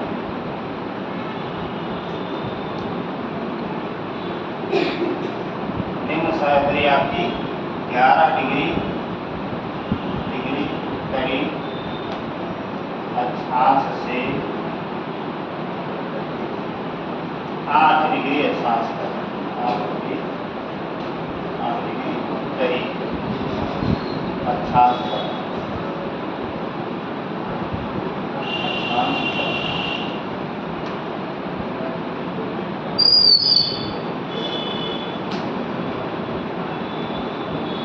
ठीक है। इसको एक एक करके अभी हम लिखवाएंगे भी और बताएंगे भी। अक्षांश और देशांतर तो आप लोग पढ़े होंगे, इसमें तो कोई संदेह होगा नहीं। अक्षांश देशांतर सब समझ रहे हैं ना, हैं? उत्तरी और ये सब अक्षांश नहीं समझ रहे? कितने लोग नहीं समझ रहे भैया? कितने लोग समझ रहे हैं भैया? लोग ना समझ रहे हैं ना नहीं समझ रहे हैं, उनका क्या होगा भगवान? अक्षांश का मतलब हो गया पृथ्वी को, पूरे पृथ्वी को तमाम, कोई देखेगा नहीं कि अक्षांश की रेखा यहाँ से गुजर रही है, आपको दिखेगा, उसको एक बांध दिया गया तमाम रेखाओं के द्वारा। जो कहा याद है, 11 डिग्री उत्तरी अक्षांश से 8 डिग्री उत्तरी अक्षांश, पूरे पृथ्वी को 360 डिग्री बांटा गया है। जो रेखा आपको इस प्रकार से दिखाई दे रही है, आपके ग्लोब पे, ये सब अक्षांश रेखा है, ठीक है। और जो इस प्रकार की रेखाएं दिखाई दे रही है, यानी जो लंबवत रेखाएं हैं वो आपकी देशांतर रेखाएं हैं, और जो क्षैतिज रेखाएं हैं वो आपकी अक्षांश रेखाएं। तो भैया इधर वाली सब आपकी कैसी रेखाएं हैं? अक्षांश रेखाएं। ऐसे अब तो इस 0 डिग्री अक्षांश से ऊपर है तो उसको उत्तरी लिखा जाएगा, और जो 0 डिग्री अक्षांश से नीचे है उसको दक्षिणी अक्षांश लिखा जाएगा। भारत कहाँ है? उत्तरी अक्षांश में है ना, उत्तरी ध्रुव में, उत्तरी गोलार्ध में 0 डिग्री की तरह, यानी भारत का अक्षांशीय विस्तार हमने भारतीय परिचय में बताया था आपको, 8 डिग्री 4 अंश से लेके 37 डिग्री 6 अंश तक है। इसके बीच में पूरे भारत का विस्तार है। 8 डिग्री अक्षांश आपका यही है ना, इसी के आसपास है। बाकी 6 डिग्री वो आपका दूसरा इंदिरा फॉल वगैरह वो अलग चीज है। तो यहाँ पे आपका 8 डिग्री अक्षांश है। ऐसे ऐसे जैसे जैसे ऊपर जाएंगे अक्षांश की मात्रा बढ़ती चली जाएगी और ऊपर से नीचे की तरफ आएंगे तो अक्षांश की मात्रा घटती चली जाएगी। इसलिए देखिए यहाँ पे 16 डिग्री नॉर्थ है, फिर यहाँ 16 से 11 के बीच में हो जाएगा, फिर 11 से 8 डिग्री उत्तरी अक्षांश है। अक्षांश पूरा उत्तरी में भारत है, तो इसलिए हर जगह यन आपको लिखा मिलेगा, ठीक है यन। और अगर दक्षिणी अक्षांश में होगा तो यस लिखा रहता है 15 डिग्री एस, तो उसका मतलब कि 15 डिग्री दक्षिणी गोलार्ध की बात हो रही है। लेकिन अक्षांश और देशांतर ये हम लोग थोड़ा पढ़िए। एनसीईआरटी की कक्षा 6 की अगर किताब उठाएंगे आप तो दूसरा चैप्टर भी अक्षांश देशांतर का कक्षा 6 की किताब, ठीक है। हम लोग पहुँच गए हैं BA में कर लिए होंगे कुछ लोग BA में कर ही रहे होंगे। 6 की बात नहीं समझ रहे हैं तो बहुत दुखद है, ठीक है। हाँ कक्षा 6 की एनसीईआरटी में आपको मिल जाएगा। बच्चे आज के बता दे रहे हैं भाई, बच्चे पढ़ते हैं यार। आप जल्दी पूछिए कक्षा 3, 4, 5 के बच्चों से पूछ लेंगे तो वही बता देंगे कि लॉन्गिट्यूड और लैटिट्यूड क्या होता है, ठीक है। आप मैप का प्रयोग करते हैं, गूगल मैप इन सब का, उसमें देखिए लिखा रहता है n 5 degree n 20 degree n या यस, इस प्रकार के शब्द आपको वहाँ पे देखने को मिल जाएगा, लैटिट्यूड और इन सब में। चलिए इन सबको अब आप चाहें तो इसमें भी बना सकते हैं मैप में भी, ठीक है। हालांकि हम लिखवाएंगे अभी तो उन सारे स्थानों का जिक्र कर देंगे कि कहाँ कहाँ से कहाँ तक। केवल अक्षांश का जिक्र मैंने यहाँ पे बांटने के दौरान किया है। तो पहला लिखिए उत्तरी अक्षांश, तो उत्तरी सहयात्री, उत्तरी सहयात्री देखो इसका विस्तार ताप्ती नदी से, इसका विस्तार ताप्ती नदी से 16 डिग्री उत्तरी अक्षांश तक है। ताप्ती नदी से 16 डिग्री उत्तरी अक्षांश तक है।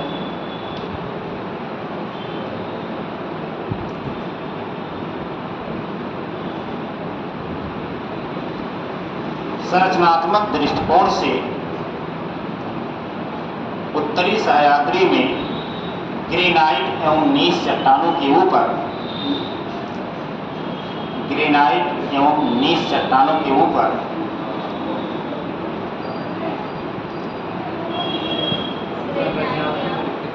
संरचनात्मक दृष्टिकोण से उत्तरी सह्याद्री में ग्रेनाइट एवं नीस चट्टानों के ऊपर, ग्रेनाइट एवं नीस चट्टानों के ऊपर दक्कन के लावा का निक्षेप मिलता है। दक्कन के लावा का निक्षेप मिलता है।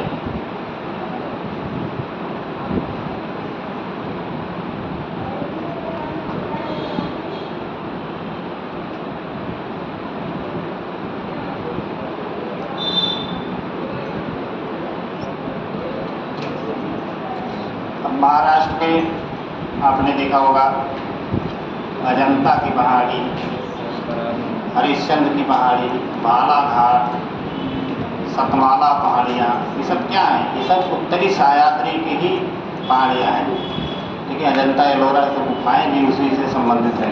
तो देखिए अब दक्कन के लावा का निक्षेप मिलता है। देखिए महाराष्ट्र में स्थित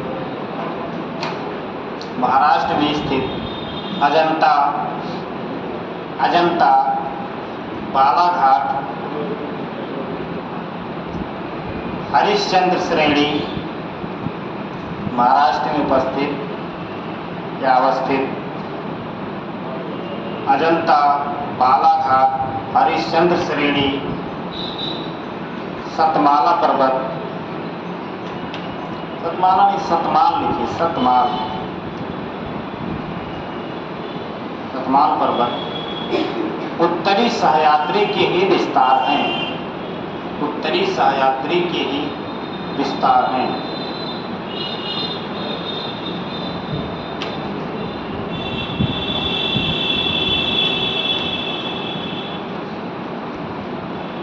उत्तरी सह्याद्री में 3 प्रमुख पर्वत चोटियां हैं।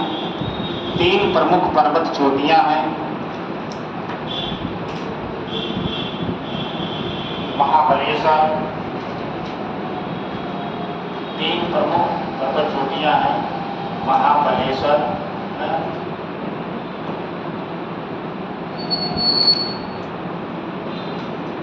महाबलेश्वर, कलसूबाय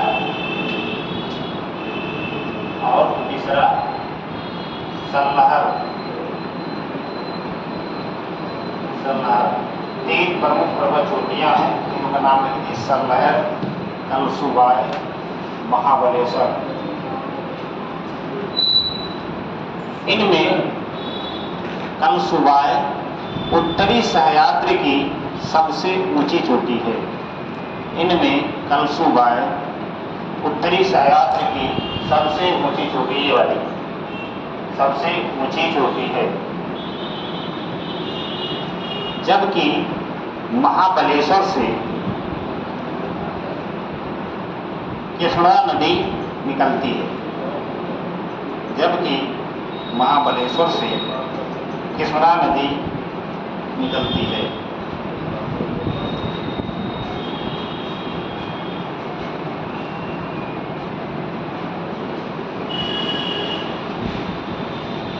दूसरा लिखो मध्य सह्याद्री। मध्य सह्याद्री तुम्हें कुछ न समझ में आया हो तो पूछ लीजिए, एक बार फिर से समझा दो। उत्तरी सह्याद्री कुछ चीजें तथ्यात्मक है, सब ज्यादातर चीजें आप समझ ही गए होंगे, तो कोई ना समझ में आए तो पूछ सकते हैं आप लोग, कोई संकोच नहीं करने का सकता है। ठीक है, बताओ भैया। मध्य सह्याद्री का लिए दूसरा वाला मध्य सह्याद्री। देखिए उत्तरी सह्याद्री जो है ये मुख्य रूप से गुजरात और महाराष्ट्र के भागों में विस्तारित है। ठीक है, मध्य सह्याद्री जो है वो भैया लगभग कर्नाटक के क्षेत्रों में विस्तारित है। तो लिखिए मध्य सह्याद्री का विस्तार, थोड़ा सा तेजी से आप लोग लिखिए। मध्य सह्याद्री का विस्तार 16 डिग्री उत्तरीय अक्षांश से 11 डिग्री उत्तरीय अक्षांश के मध्य, 16 डिग्री उत्तरी अक्षांश से 11 डिग्री उत्तरी अक्षांश के मध्य मुख्यतः कर्नाटक में है। हाँ,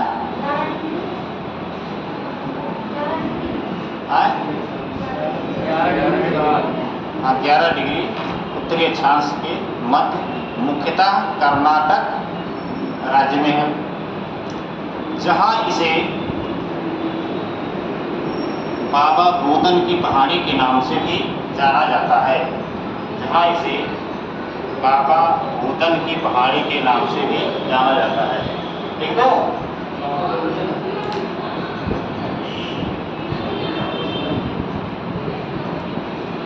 जहाँ इसे बाबा भूतन की पहाड़ी के नाम से जाना जाता है। लिख लिया होगी कि लिखिए, इसकी चर्चा तो पूर्व में भी हम कर चुके हैं। ठीक है, तो लोकल में जो मध्य सह्याद्री है, ठीक है, उसको कर्नाटक में बाबा भूतन की पहाड़ी के नाम से जाना जाता है, और यहाँ पे भी लव भैंस वगैरह पर्याप्त मात्रा में पाए जाते हैं। ठीक है, और इसमें दो लाइन लिखो। यहाँ पर धारवाड़ क्रम की चट्टानें पाई जाती हैं। धारवाड़ क्रम की चट्टानें पाई जाती हैं तथा पुष्पागिरी एवं कुद्रेमुख तथा पुष्पागिरी एवं कुद्रेमुख लिख लेंगे। कुद्रेमुख, कुद्रेमुख नामक पर्वत चोटियां भी हैं। कुद्रेमुख नामक पर्वत चोटियां भी अवस्थित हैं।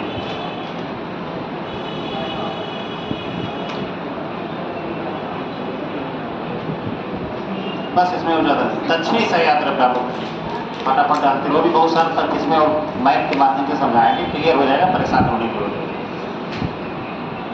तो दक्षिणी सह्याद्री 11 डिग्री उत्तरी अक्षांश से 8 डिग्री उत्तरी अक्षांश के मध्य में विस्तारित है। दक्षिणी सह्याद्री 11 डिग्री उत्तरी अक्षांश से 8 डिग्री उत्तरी अक्षांश के मध्य विस्तारित है।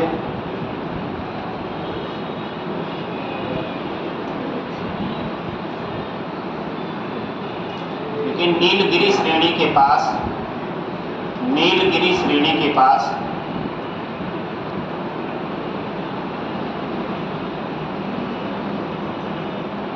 नीलगिरी श्रेणी के पास पूर्वी घाट एवं पश्चिमी घाट पर्वत श्रेणियां एक दूसरे से जुड़ी हुई हैं।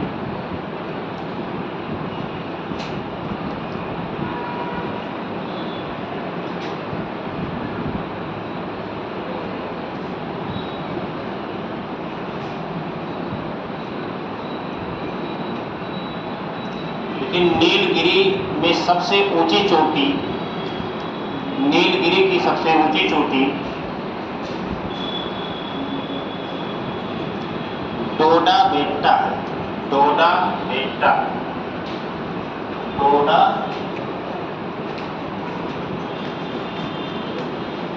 बेट्टा है। जबकि ऊटी यहाँ का प्रमुख हिल स्टेशन है। जबकि ऊटी यहाँ का प्रमुख हिल स्टेशन है।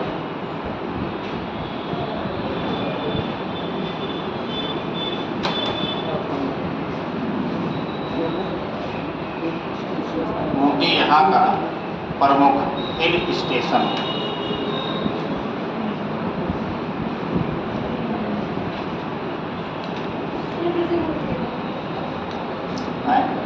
फिर से क्या कहाँ से बताऊँ?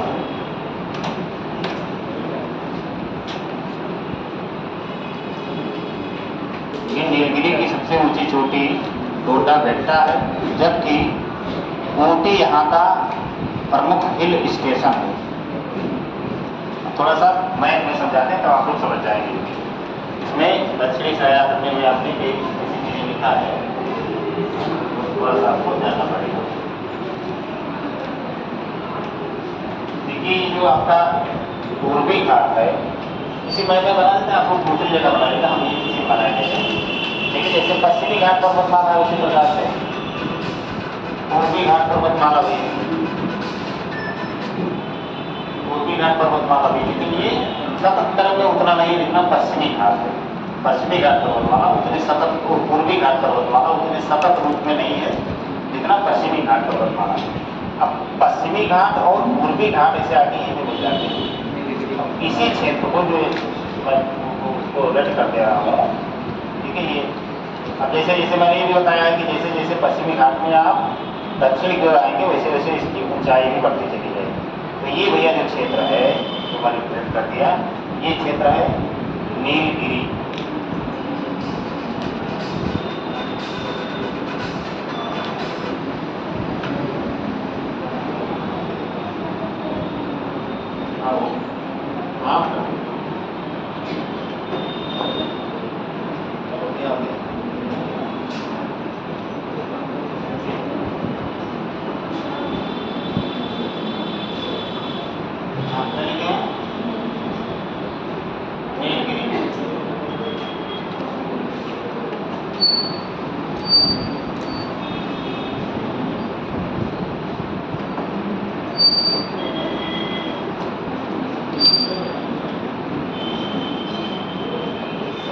ठीक है। तो ये यहाँ प्रश्न आपसे पूछा जाता है कि पश्चिमी घाट और पूर्वी घाट निम्नलिखित में से कहाँ पर मिलते हैं। ठीक है। तो नीलगिरी पर्वत जो है उसी में पश्चिमी घाट और पूर्वी घाट का मिलन होता है। और इसके नीचे भी कई छोटी बड़ी पहाड़ियाँ अवस्थित हैं, उनका भी लिखिए आप, नाम अगर चाहें तो लिख लीजिए। तो यहाँ पे एक पहाड़ी है, उसका नाम है पालनी की पहाड़ियाँ, सॉरी पालनी, अन्नामलाई की पहाड़ियाँ। इनमें आपकी एक छोटी सी पहाड़ी है जिसको अन्नामलाई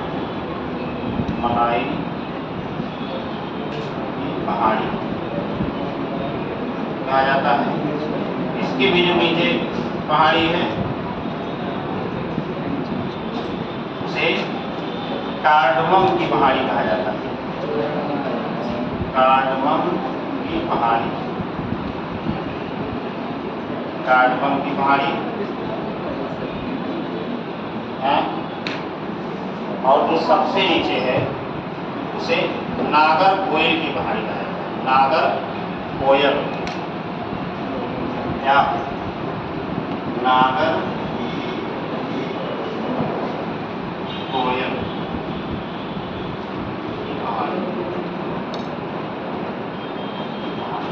ये आपका पूर्वी घाट है। पूर्वी घाट पर्वतमाला।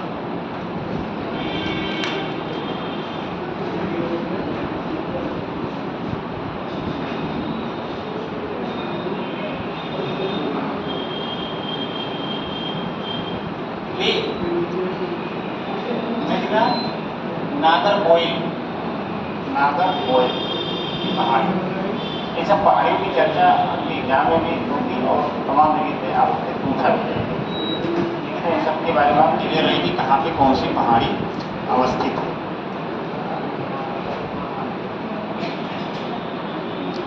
अब एक चीज़ और पश्चिमी घाट पर्वतमाला में देखने को मिलती है। बना लिए, इसको लिख लिए इतना है।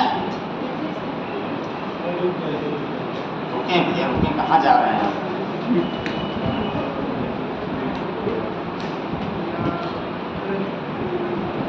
सोचे तो पश्चिमी घाट खत्म हो जाए आज, कल ये टॉपिक खत्म हो जाए, कल बचे द्वीप समूह और तटीय मैदान। तो एक क्लास की बात है, एक क्लास में खत्म हो जाएगा। तटीय मैदान में कुछ खास है नहीं। तटीय मैदानों को विभाजित कर देना है कि कहाँ से किस तट को क्या कहा जाता है। तो उत्कल तट, मालाबार तट, गुजरात का तट, महाराष्ट्र का तट, ठीक है, ये सब सारे तटों के नाम हो जाएंगे। कहाँ से कहाँ तक हैं ये हो जाएंगे। और उसके बाद द्वीप समूह भी भारत में प्रमुख रूप से 2 द्वीप हैं, एक लक्षद्वीप और एक अंडमान निकोबार द्वीप समूह। बाकी कई छोटे बड़े द्वीप भी, इनकी भी चर्चा हो सकता है।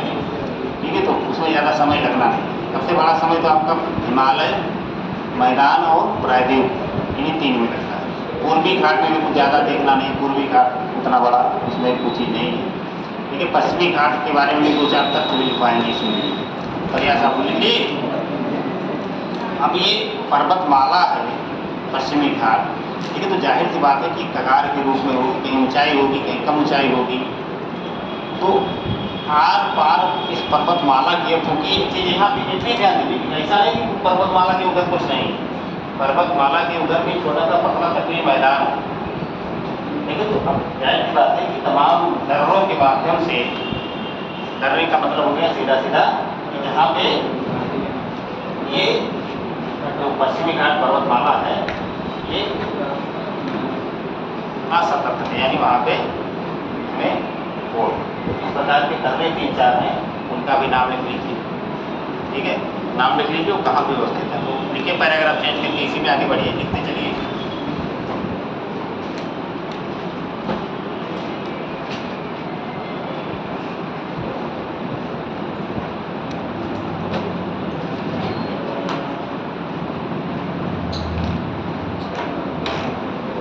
पहला दर्रा जो है सबसे ऊपर खाल घाट,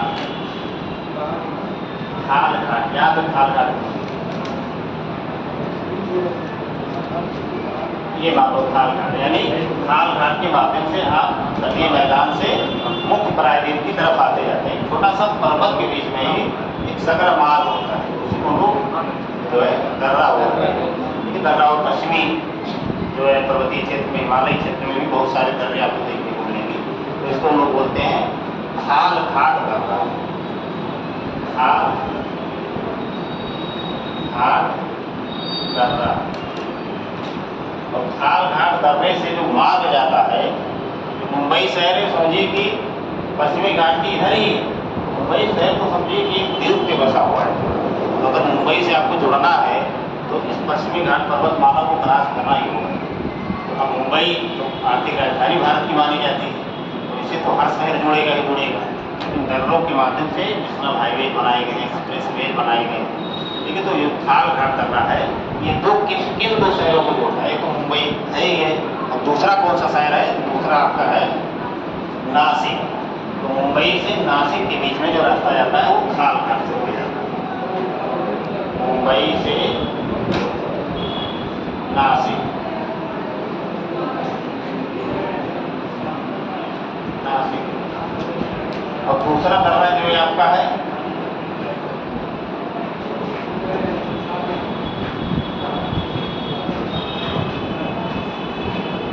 दूसरा दर्रा भैया घोर घाट।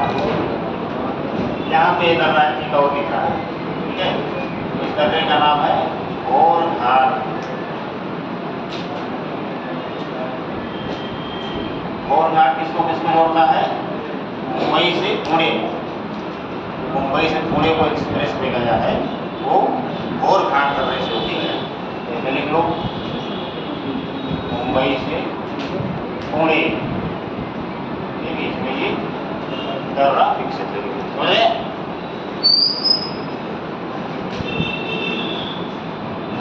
इधर देखो मुंबई के पास में दो दर्रे हो गए। एक दर्रा है पाल घाट दर्रा, पाल घाट ये सबसे निचले क्षेत्र में एक है पाल घाट दर्रा। मिटा थोड़ा बनाते हैं।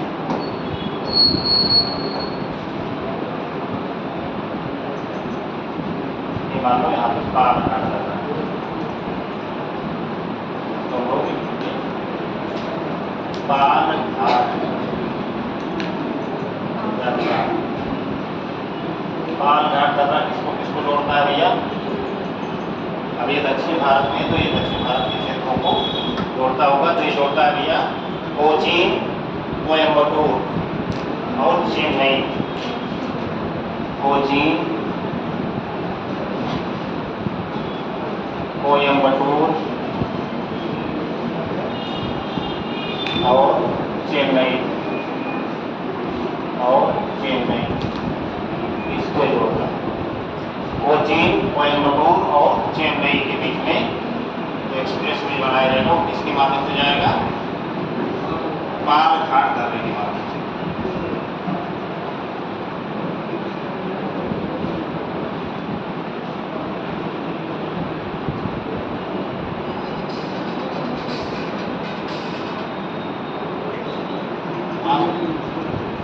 बस एक बात है,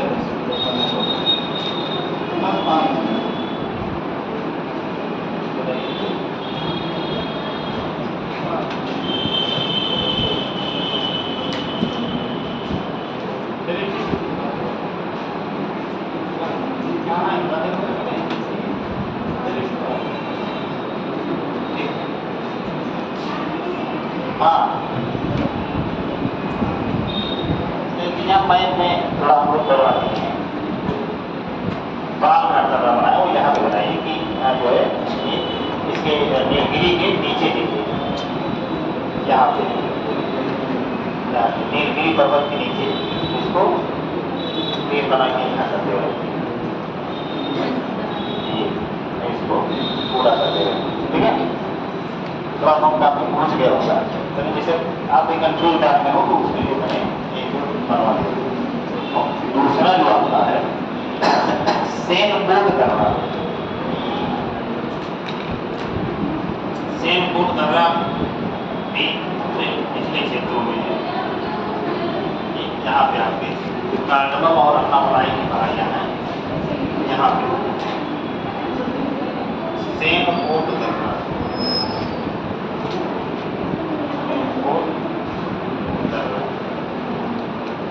एक इसके बीच में मदुरई और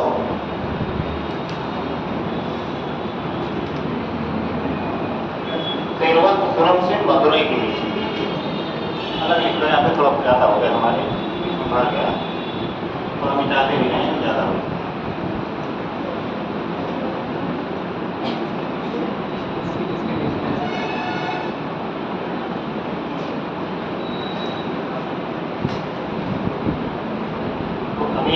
केरल की राजधानी आपकी है तिरुवनंतपुरम। से मदुरई, मदुरई कहाँ है? तमिलनाडु। इन दो शहरों के बीच में मदुरई बहुत शांत शहर माना जाता है भारत को, शांत शहर। ठीक है, तो बड़ा अच्छा शहर है। तो ये तिरुवनंतपुरम से मदुरई के बीच में ये आपका दर्रा है।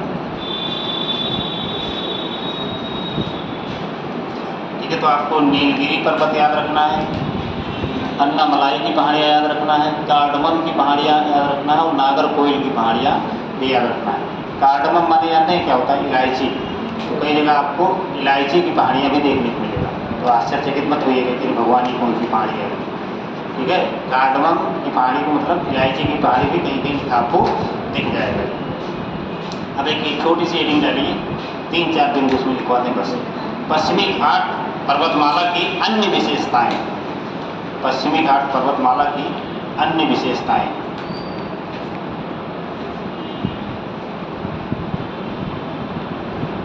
पश्चिमी घाट पर्वतमाला की अन्य विशेषताएं। तो पहली विशेषता तो इसकी यही हो गई कि यह एक महान जल विभाजक का कार्य करता है। यह एक महान जल विभाजक का कार्य करता है, अर्थात यह प्रायद्वीपीय अपवाह तंत्र को, अर्थात यह प्रायद्वीपीय अपवाह तंत्र को अरब सागर एवं बंगाल की खाड़ी में विभाजित करता है। अरब सागर एवं बंगाल की खाड़ी में विभाजित करता है।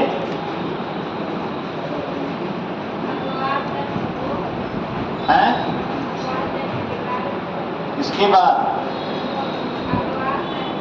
अपवाह तंत्र को, अपवाह तंत्र के बाद में क्या लिखे हैं? अरब सागर एवं बंगाल की खाड़ी में विभाजित करता है। और यह देश का दूसरा, यह देश का एक इकोलॉजिकल हॉट स्पॉट है। इकोलॉजिकल हॉट स्पॉट है। यह देश का एक इकोलॉजिकल हॉट स्पॉट है।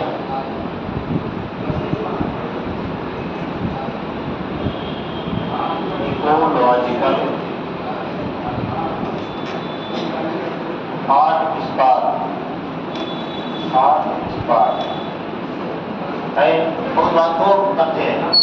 पश्चिमी घाट पर्वतमाला जो है ये भारत का एक इकोलॉजिकल हॉट स्पॉट है, यानी इकोलॉजिकल हॉट स्पॉट कहने की यानी जैव विविधता की दृष्टि से बहुत ही संवेदनशील क्षेत्र है।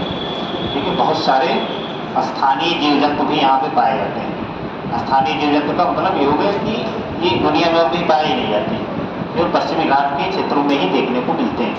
ठीक है, तो इसकी अपनी एक विशेषता है इकोलॉजिकल हॉट स्पॉट की। तो पश्चिमी आपसे पूछा जाता है कि भारत में निम्नलिखित में से कौन सा एक हॉट स्पॉट है, इकोलॉजिकल हॉट स्पॉट? तो भारत में इकोलॉजिकल हॉट स्पॉट पश्चिमी घाट पर्वतमाला को माना जाता है।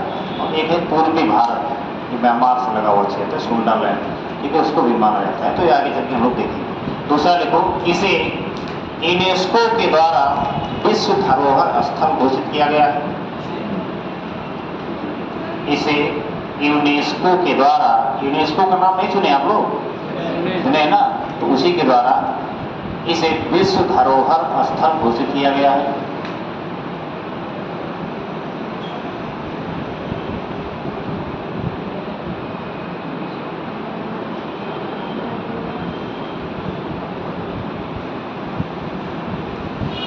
इसके पर्यावरणीय ह्रास को देखते हुए, अगला, इसके पर्यावरणीय ह्रास को देखते हुए इसे इको सेंसिटिव जोन घोषित किया गया है। इसे इको सेंसिटिव जोन भी घोषित किया गया है।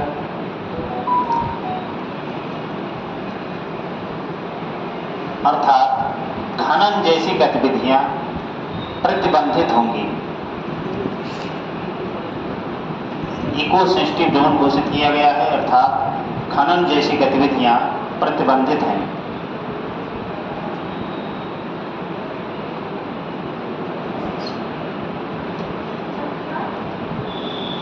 अर्थात खनन जैसी गतिविधियां प्रतिबंधित हैं।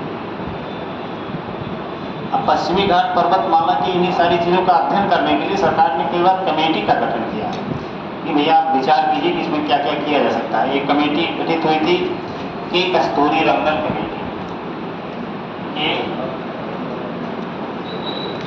कस्तूरी रंगन कमेटी।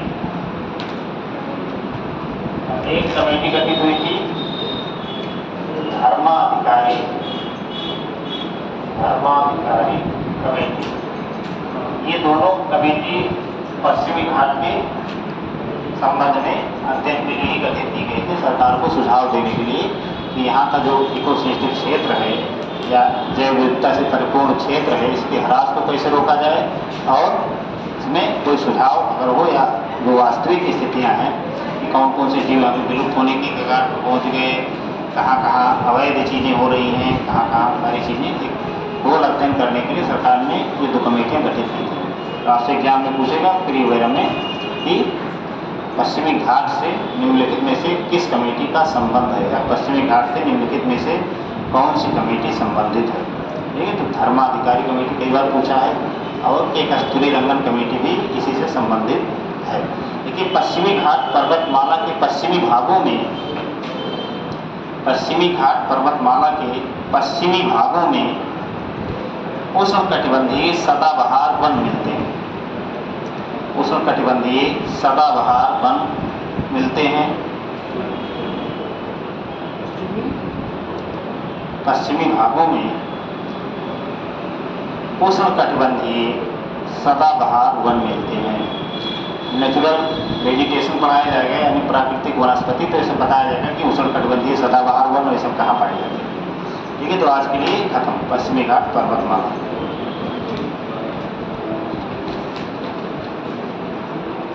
ये अपनी कॉपी ले लो जो लोग बचे हैं। साहिदा खातून आप है ना, लोग आकांक्षा बंद करो।